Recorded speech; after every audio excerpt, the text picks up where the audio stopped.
If you put the effort, deliberate effort into your personal brand, you have some control over your future. Oh, well, I mean, the business only exists because of the personal brand. But man, that personal brand, without it, like we wouldn't have a business. How do I use personal branding or a platform like LinkedIn to advance in my career? Hey everyone, welcome to this education podcast. Before we dive in, I have a quick favor to ask you.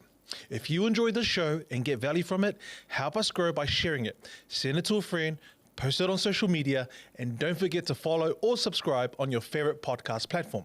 The bigger this community gets, the more powerful conversations we can bring you, or to help you unlock new levels of success in your personal and professional life. Thanks for being here, and now let's get into the episode. Well, brother, thank you so much for, just inviting me here. This is a wonderful space that you've got going on. It's been awesome to follow you on social media. It's been a couple of years since I've seen you in person. Yeah, has it been, I think? Yeah. Like I mentioned on my way here, I was listening to a podcast and I typed in personal brand on Spotify and basically you popped up. Yeah, so you're the keyword of personal brand. So I'm sitting here with an expert on personal branding. So today we're excited because for our audience, a lot of them are working professionals. Cool. They're wanting to win in their professional career, win in work, but also in life as well. So a lot of our conversations, we tend to focus more on pracademic and less academic. So more advice around, things that people can take away and apply straight away. Practical advice. So you'll probably find a lot of our questions are going to be centered around how. So I guess just before we get into it, I mean, the importance of personal brand, right? Like what is a personal brand? If we can keep it like simple terms, layman terms, what is personal brand? Well, like the easiest way is most people think of it as a reputation. I think it's the easiest way to think of it. Everyone has a reputation, whether or not you like it or not. Yeah. And so I think it's the easiest way for some people to think about it. Because otherwise personal brand gets a bit complex, right? It's like, oh, I don't have a personal brand, like no one, but you have a reputation. People know you and they think a certain way about you. What if you just put some effort in behind it and like help craft the narrative a little bit? And that's where I think the personal brand starts to distinguish itself from reputation, where it's like a deliberate effort to make your reputation stand out a certain way. Yeah, I think that's it. Yeah. Like basically your personal brand is your personal reputation, whether it's online or in person.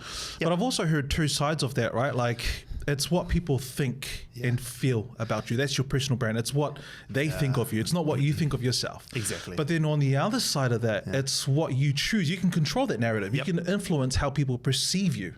Right? The skills, the experience, right? That you want to show the world. Exactly. Absolutely. And that's what I think, like for us as a team and for myself is like, if I could just let the world figure out what we are on their own, we could do that. Or we could control that narrative and choose our own destiny, right? Like we can control our future. And I think that that's a big part of it for me, is that if you put the effort, deliberate effort into your personal brand, you have some control over your future. And I think that like that's business, or that's life and professional, like having control over where your next steps are coming, as opposed to just like being dictated to. Yeah, exactly. So you want to control that, right? Influence that. And the cool thing is, I want to talk about your experience, your story in terms of your personal brand. I've followed you for years and your personal brand has evolved along with the business and everything else, right?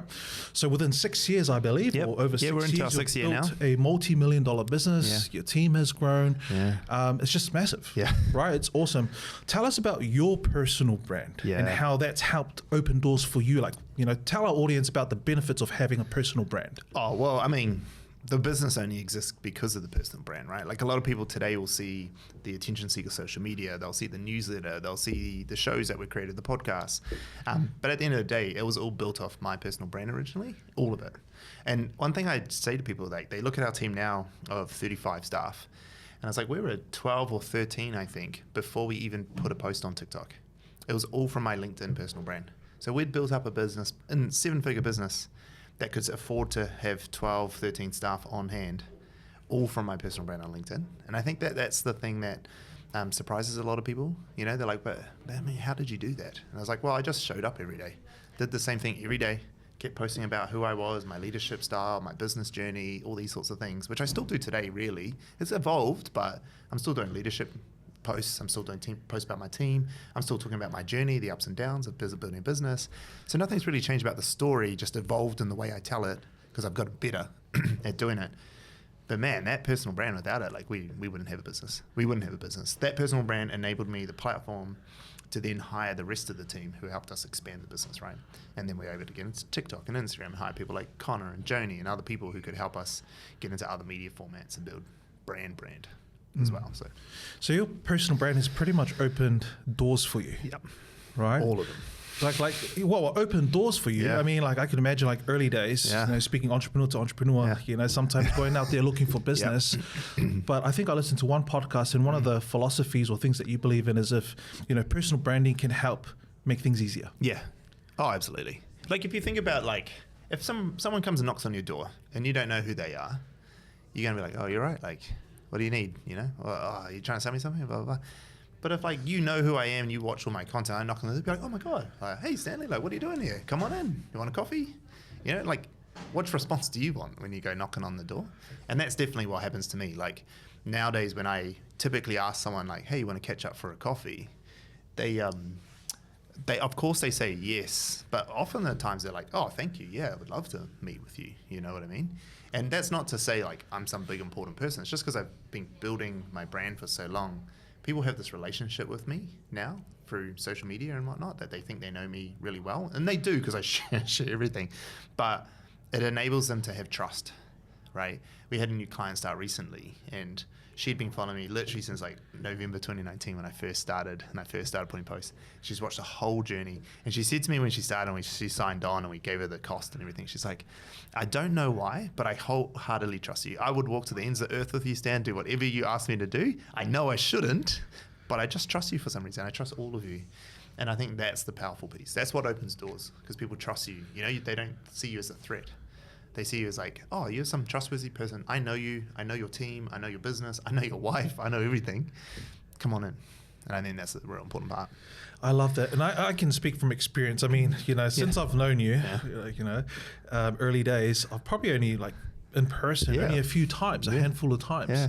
But, coming in the door today after so many years, I feel like, hey, Stanley, and it's because I followed your content for a long time. I read it, I resonate with it, but also you're just being authentic. Yeah. Like that's just who Stanley is. So when I come in the door, it's like, I know this guy, I know you. Yeah. I feel like that's where the trust gets built over time, compounds over time. Yeah. Now, for those who, personal brand is important. Yes, okay, cool, Stanley, cool, Pussy, I hear you. I'm keen to start. Where do I start?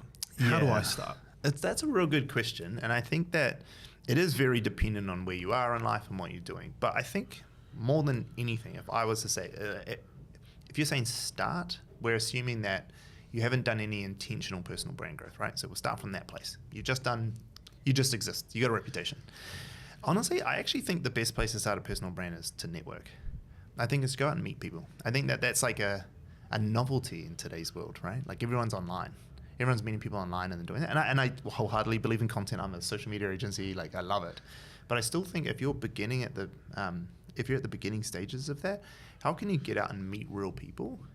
Because what happens on that, the reason why is when you start to post content, those people you met in real life, they think you've got a much closer relationship. If they start to see, say on LinkedIn, right? You start posting content on LinkedIn, they're going to comment on it. They're going to like it. They're going to, I know this guy. Yeah, cool. Hey, great post. Next time you see them, oh, I've been following your journey on LinkedIn. Hey, it's really cool that I've been seeing you do all this stuff. So you have a much faster compounding effect because of it. If you just start posting blindly on LinkedIn with not really knowing a lot of people but the people you work with, your work colleagues aren't really going to comment and like on your post because it's a weird thing. Like my family never comment on my stuff, right? They just never do. And like the people I know, like my staff never comment on my things either, right? Like it's in their benefit to comment on my stuff because more people see it, more business comes in, but they don't because we know them well enough. So if you go meet these random people, then they're like, oh, this is cool. This guy's a cool guy.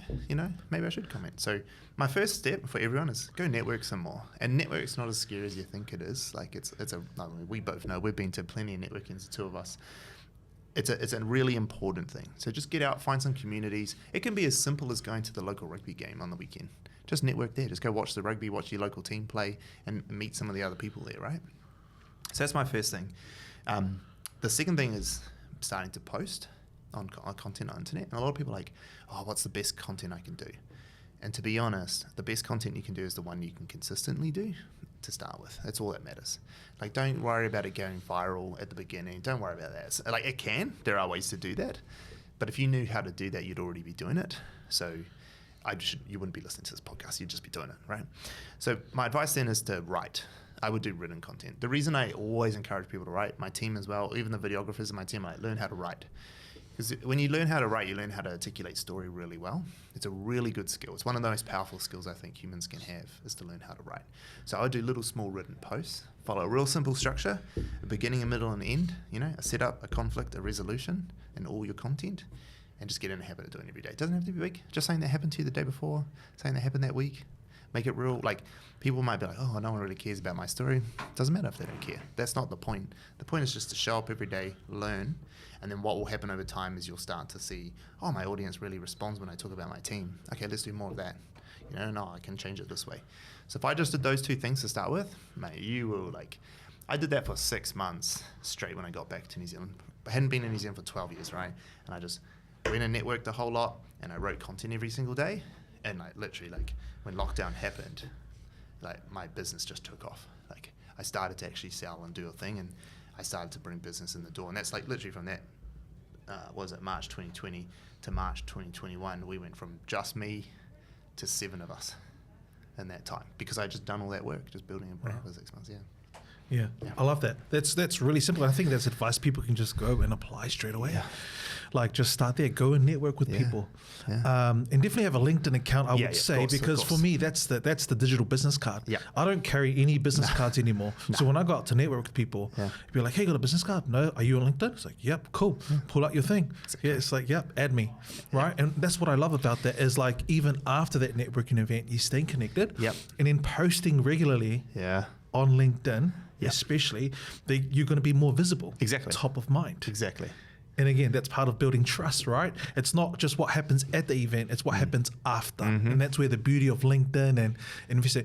And it's interesting because LinkedIn, obviously, you can use it. It's an amazing tool if you know how to navigate it, right? You can showcase your skills, the value that you provide, and you can just connect and network with the people that you want to. Exactly. Right? Yeah. But then you bring up an important part around storytelling. Yeah. Now, that's another question. That's on its own, and that could be another episode, right? But I guess just real simple, like, hey, I'm ready to post. And for some people, it's a bit scary, especially if they've never done it before. Talking about themselves, putting a picture or posting something about themselves, right? It can be very scary. So I guess, what are some simple steps that people can take, or tips around posting the right thing? So consistency, I get it. But what to post? Look, I think that where a lot of people get caught here is they use the word, what's the right thing to post? And I think that is such a interesting word choice, because what is right? Right, so subjective, right? Like people see, I have clients coming in who love my content, but I couldn't do what you do, Stan. I'm like, why not? And they're just like, oh, I just couldn't do it. That's not right for me. But I love it that you do it, and I'm here because you do it, but it's not right for me. So if I was to say, oh, be vulnerable like I am, that might seem right because I've got success from it. But if that's not right for you, then it doesn't matter. So typically what I'd say to people who are going is just find a piece of your journey, because it's the easiest thing to do. Like Gary Vee talks about document, not create, right? And that's that kind of concept. Just document the things you're doing. The trick with storytelling is causality. So rather than listing off a series of events that just happened to you, show the causality of why things happen. That's why I say set up conflict resolution, because it's like, hey, see this over here? Well, because this happened, I then had to do this thing, right? And the creators of South Park are very well known for this but and therefore thing, and that they sort of told the world. But that it's just causality. This thing happened, but then this thing happened. Therefore, I did this. And if you can follow that model of causality rather than listing stuff, that's the good storytelling. So some ways it's an easier way for people to understand causality as opposed to lists. Because usually it's like, I did this, I did this, I did this, I did this. It's like, okay, cool. I don't care. You did a bunch of things. But if you say, I went to the shop, but then there's a dog started chasing me, and therefore I had to run really fast and go down to Woolworths instead of the dairy. It's a much more interesting story as opposed to I went to the shop and then I got chased by a dog and then I went to Woolworths. There's not a really did they interact with each other? Was the dog the thing that caused it? Showing that causality turns it from a list of things that happened to a story. And I think if you can like try to figure that out, set up conflict resolution in everything you do, like, you know, like, I went to go film a podcast with Stanley today, but then he started talking about storytelling, and I was going to do it on personal branding, and therefore I had to change the whole podcast, and now we're doing it on this. You know what I mean? Like, it's a much more, I mean, that's a pretty terrible post, don't write that. But like, you get what I'm saying? Like, you can start to pull a story together as opposed to just like, oh, I went and did a podcast with Stanley today. Like, now you've got a whole story you can follow through with people, and they'll be like, oh, that's cool, and I can't wait to see it. I really want to know about storytelling too. You know what I mean? Yeah. I love that. What I love about that example is, you know, people skip right to the end. Yeah. You're like, look what happened. Yeah. But how? Yeah. But why? Yeah. But who? You know, like there's still missing pieces to the puzzle, but all those pieces make a story. And people love stories. Yeah. I mean, I think about kids when they grow up, like, how did we learn? Yeah. How do we take in information in the form of stories? Right, and I don't think that ever goes away. So I love that. So yeah, hey, that's good advice. After this, I'll go and post about the whole thing, and I'll keep that in mind. And I love that you mentioned conflict resolution. I thought that's quite interesting. I've never heard anyone say that before. But what I like about that is, like, with conflict resolution, like, what is the conflict? Like, starts with the problem, and then how do you resolve it? Exactly. You know? Yeah. And then in between, that's where people see the value. And that's where the growth comes from. You know, and one thing just in tap on there, conflict isn't always negative, right? It doesn't have to be this big drama. It can just be like, I opened the fridge and I realized that I didn't have any cold Cokes in the fridge. So therefore I had to go get some ice, and then I had to blah, blah, blah to make sure I had a nice cold Coke for my lunch. You know what I mean? Like, that's not conflict, but it is a problem I had to overcome. Right, and there was a resolution to it, which I had to go get the ice. So, because a lot of the time when I say that to people, they're like, "Oh shit, I haven't had any big conflicts today," and I was like, "It's not. You don't have to get into a war. Like, just like, you know, like, was there any cold Cokes in the fridge? Kind of thing. I love that. I mean, what I love about that is, obviously, like I said before, we don't jump straight to the end, but you sit there and you be like, dissect the story. Like, what is the full story here before you just share bits and pieces. Now, talking to our professionals out there who are thinking about, like, how do I use personal branding or a platform like LinkedIn to advance in my career? You know, I feel a bit stuck at the moment, but I do know I want to progress. I want to go for more responsibility, more leadership roles, more pay. How do I leverage something like personal brand and LinkedIn? Yeah, you know, like, I kind of feel like it's like the squeaky wheel gets the oil kind of thing, right? Like, if you are the one who's constantly present in public in your work, like if you're posting content regularly, your leaders will see it. Like, your leaders will see it, or other people in the industry will see it. And I think that same parasocial relationship that people build with me as someone who's like somewhat of like a creator on these platforms, and they see it and they see my stuff all the day, and they think that they know me and they build trust with me. That same thing will happen with professionals. The same thing will happen, of course. I've seen it plenty of times with, like, quite even junior people in their roles in corporate or whatever. And then what it means is that when they're going for these promotions, or they're going for the new job, or, you know, they're trying to, like, have a little bit of sway inside the business, people trust them a little bit more because they're so public in their thinking. Whereas actually, if you're in a team of, like, even this team, 35 people, there's certain people in this team who don't speak up enough, who don't post enough, and they're kind of, I wouldn't say forgotten, but their voice isn't heard as loudly as some of the others who are much more public with their way that they think about things. And so we just get more touch time with these people. And look, some could argue that, wow, we should be treating our staff evenly and whatever, but we're all humans. Like, there's only so much we can do each day. There's only so many people we can interact with each day. And if someone's putting themselves in front of me every single day, like, I'm forced to do it. You know what I mean? So I think, like, that's the first thing. We've got to understand, like, human behavior. How do humans interact? Your leaders aren't some, like, gospel person. They're just a normal person who just goes through life like everyone else. They're not special. They're just a little bit further in the head. So they make mistakes too. They're not perfect. But if you're, like, putting things in front of them every single day about you and your strengths and what you can offer and all this sort of stuff in your story, or you just get them to trust you a little bit more, then of course, when it comes to decision, I've got these two people who are applying for a role. Well, I know this person. You know, we have Charlotte, who's our head of copy here. And when she applied for the role, I said to the team, like, I know we're going to interview these people, but we're going to hire her. And they're like, why? I see her every day on LinkedIn. She comments on all my stuff. I see her every day. I know she can do the job that we need her to do. Like, we're going to hire her. Unless she's an absolute egg, like, you know, which she's obviously not. But unless she's, like, just walks in, we don't like her for some reason. I know she's good. right? And so there was a no-brainer to give her the job. So I think for people listening, if you're in a professional space and you're going, why should I do this? I'm not a business owner. I'm not trying to get new sales or whatever. Well, actually, you do sell a lot. You sell yourself as an employee. You get paid your salary. Like, there is still a commercial relationship here. And you are striving constantly for like growth and promotion and even just like outside of the monetary bit, just like recognition.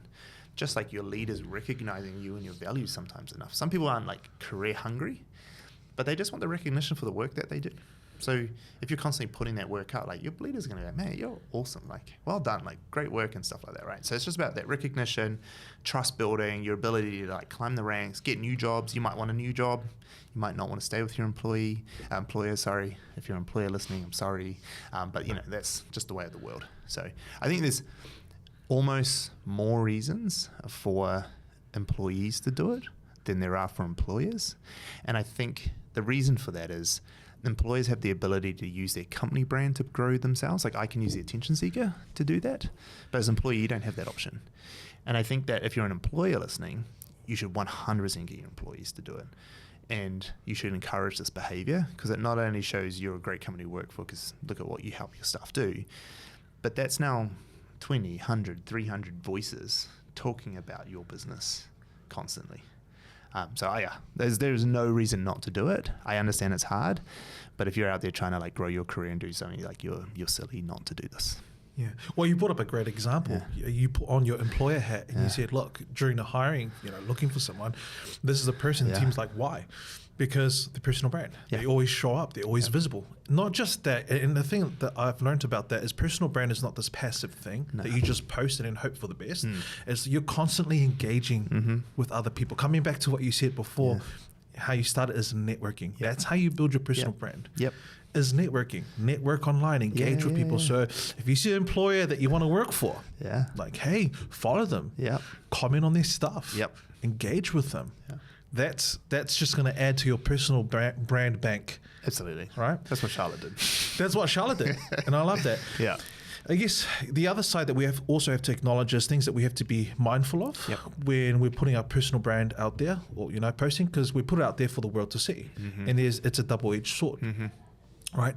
How do we, I guess, what are things that we're going to be mindful of when it comes to our personal brand and putting ourselves out there?